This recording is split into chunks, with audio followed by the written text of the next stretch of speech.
Hello, I hope all is progressing well. Welcome to I Don't Know, We Can Talk About It, where we discuss myriads of topics civilly, reasonably, and responsibly. My name is Kevin Dufresne. Our first topic is about school safety. Acknowledging the many layers of school safety is very important. The article brings to light the reality that every school may have a different requirement of what school safety may require, what school safety may necessitate, what individuals are able to do on every level of an educational atmosphere may prove differently. The article mentions that perhaps there is not just one size fit all method for school safety, which makes sense as every school may prove to be different. Even more so, I think when assessing school safety, it is necessary to consider what particular groundings may be similar across various schools. What particular groundings may receive similar, if not the same, emphasis to ensure utmost safety. I find when assessing an environment, not necessarily considering what educational environments are of an environment beyond an educational environment, though of the immediate surrounding environment of an educational environment, one may be able to acknowledge what parameters of safety are in place for what is securing the surrounding environment. Considering what may be happening within an educational environment may definitely necessitate different parameters of safety. Many schools offer different forms of safety, whether through a form of security, whether in person or cyber, whether route-wise,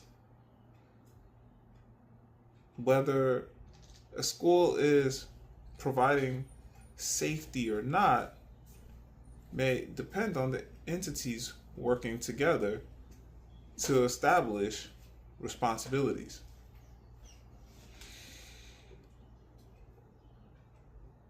Securing what parameters a school may necessitate for school safety may require individuals to assess what in modernity is more so apparent, what is more directly in connection with one's environment about the particular educational environment, as well as what an educational environment is attempting to establish, not just for the particular educational establishment, though if in connection with a community of educational environments. Of course, one may determine what a school may necessitate, what an educational environment may necessitate through myriads of forms of details. So, regarding what is necessary may prove differently, emerging even beyond what an educational environment may establish as necessary, which may require individuals, which may require partnering entities of a particular educational environment to engage with what is particularly necessary for the individuals of an educational environment.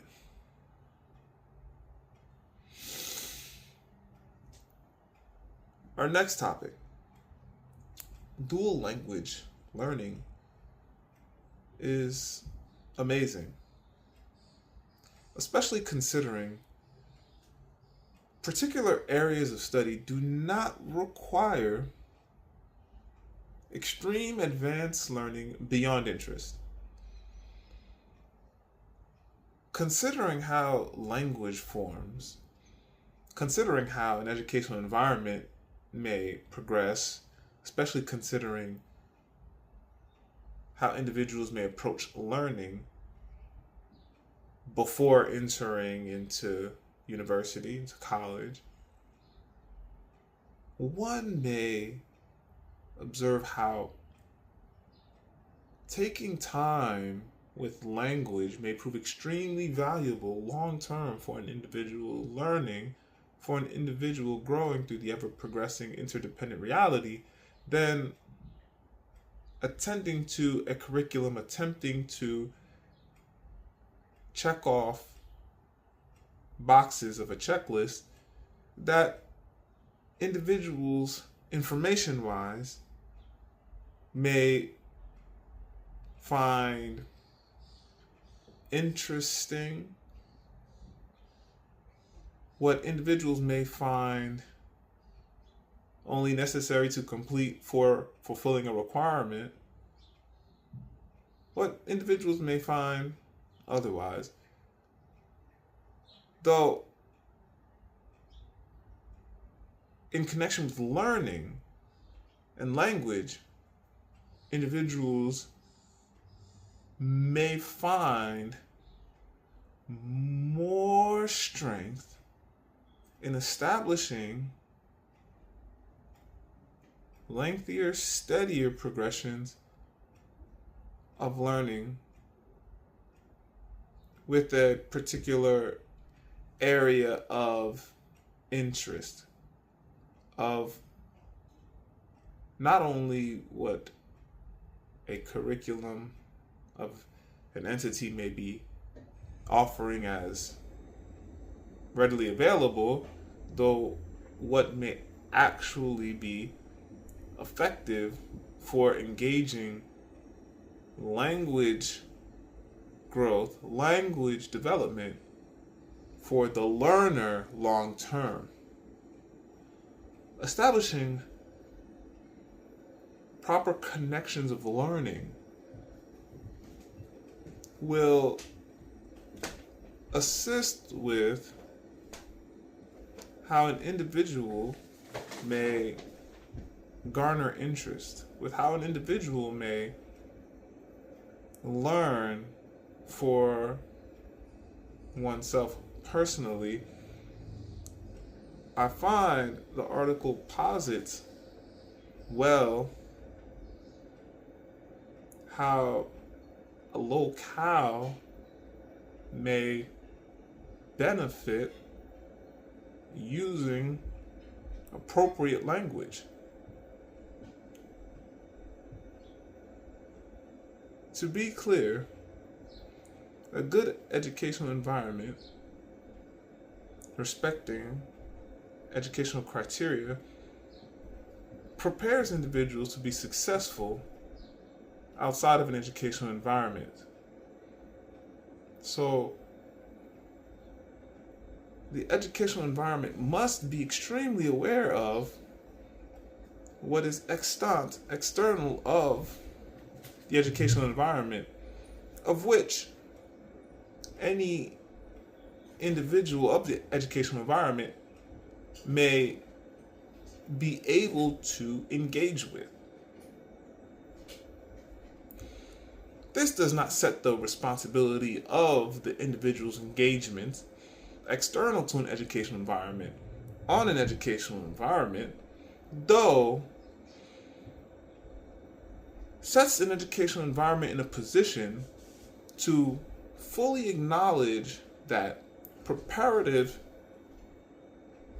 scenarios, preparative parameters are set for individuals beyond the educational environment.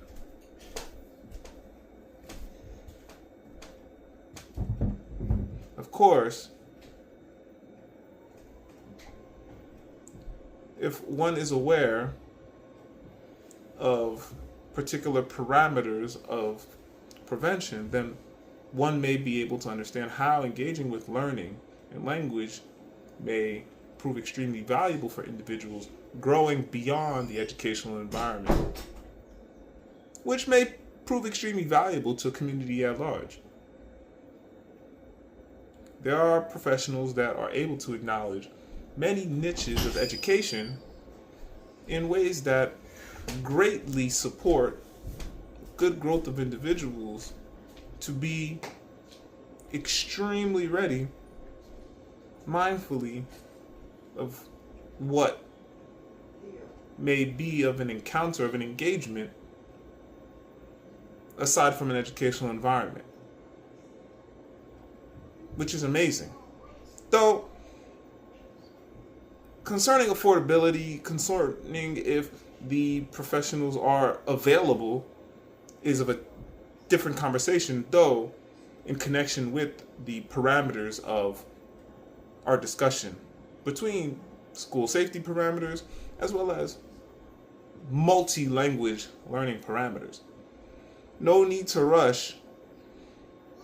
No need to rush at all when learning, especially before college, especially before university, when attempting to build language, establish infrastructures of language.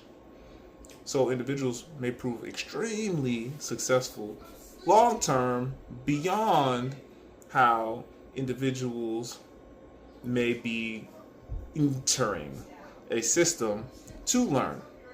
So we are, when I say we, a society at large, the ever-progressing interdependent reality is progressing to establish these parameters of growth through myriad methods that are going to continue to boost what is possible and how an educational environment may be able to engage to access what is possible may prove differently depending on an educational environment.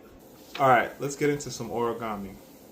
So we're going to take one square and fold it edge to edge. Then we'll rip the square in half. Next, we can fold edge to edge from the rectangle that we have.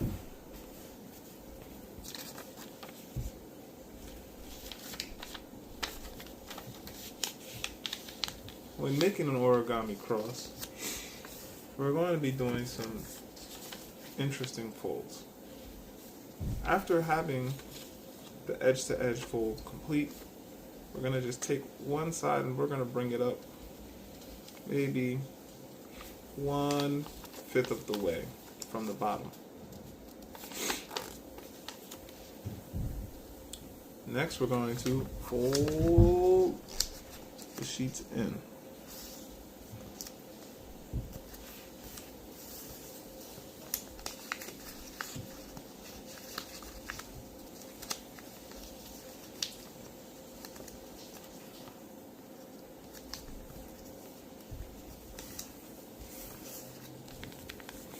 Now, the open area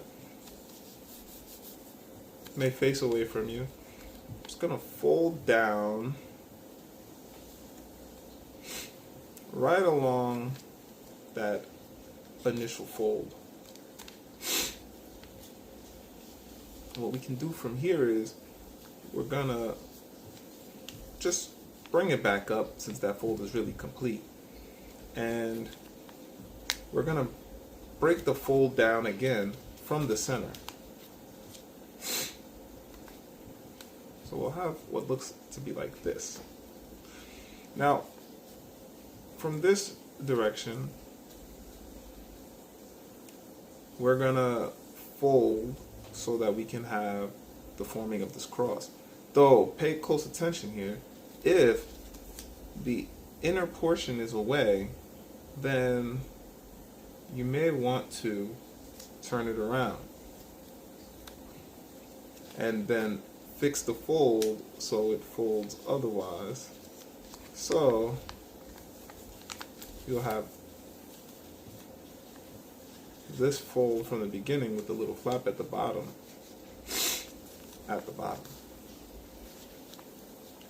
So with that, we're going to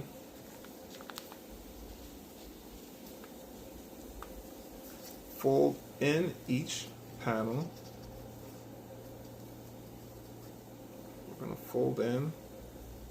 And if it starts to come up like this, then what you can do is just go into the initial fold, which basically this is what the fold looks like. So you can start to fold it in half, and as you fold it in half, you'll get to this triangle portion.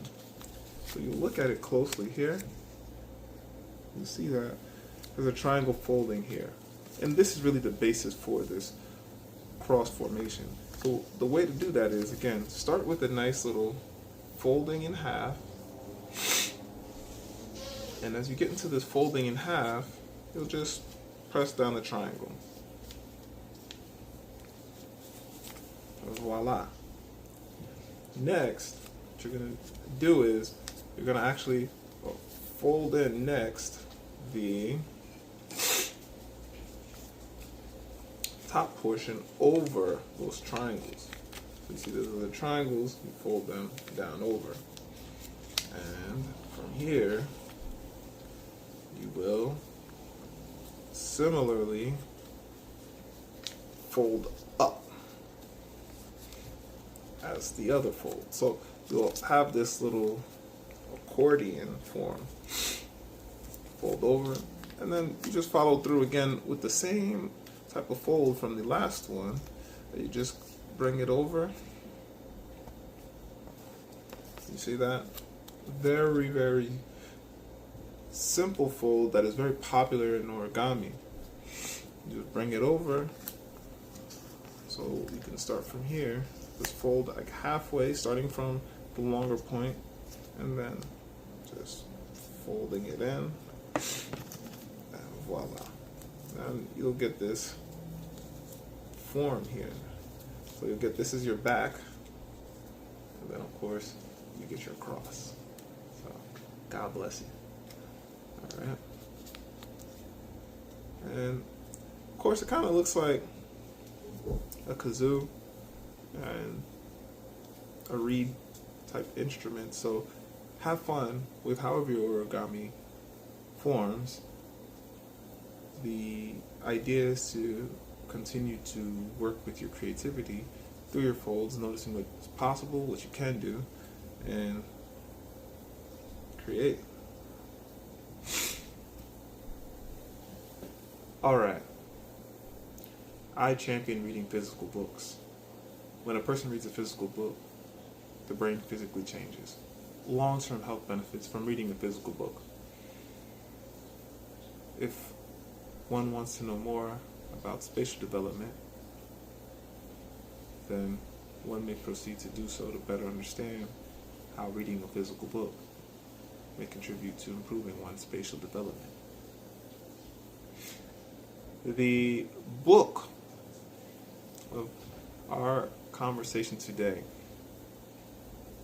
is about originality, though the text engages with how working hard, working smart contributes to originality, how embracing one's uniqueness contributes to originality, how one may determine one's life, how one may create one's life, establish parameters of one's life through engaging with designing one's life.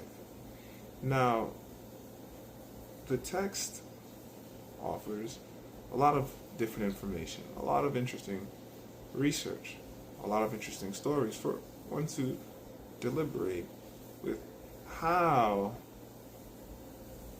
one may do with one's life, what may prove of one's life. Uniquely, yes, though more so in connection with fulfillment.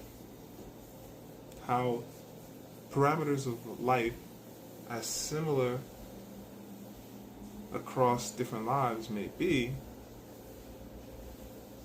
prove available for individuals to access myriadly, uniquely, so as to fulfill one's unique life.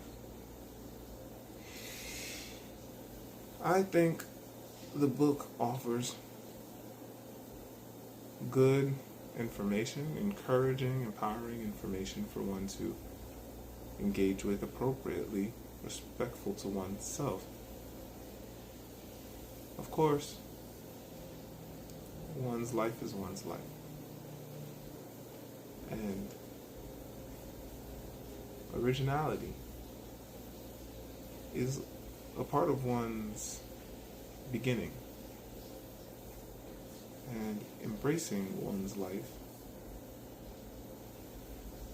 will greatly allow for one to fulfill one's life. In connection with, so connecting with what one's life really is extremely important, especially considering how individuals grow differently. So even grounding oneself in what one wants beyond any other's design for one's life in the best ways possible is extremely valuable. Not only for oneself personally, though, in respect to the ever-progressing interdependent reality.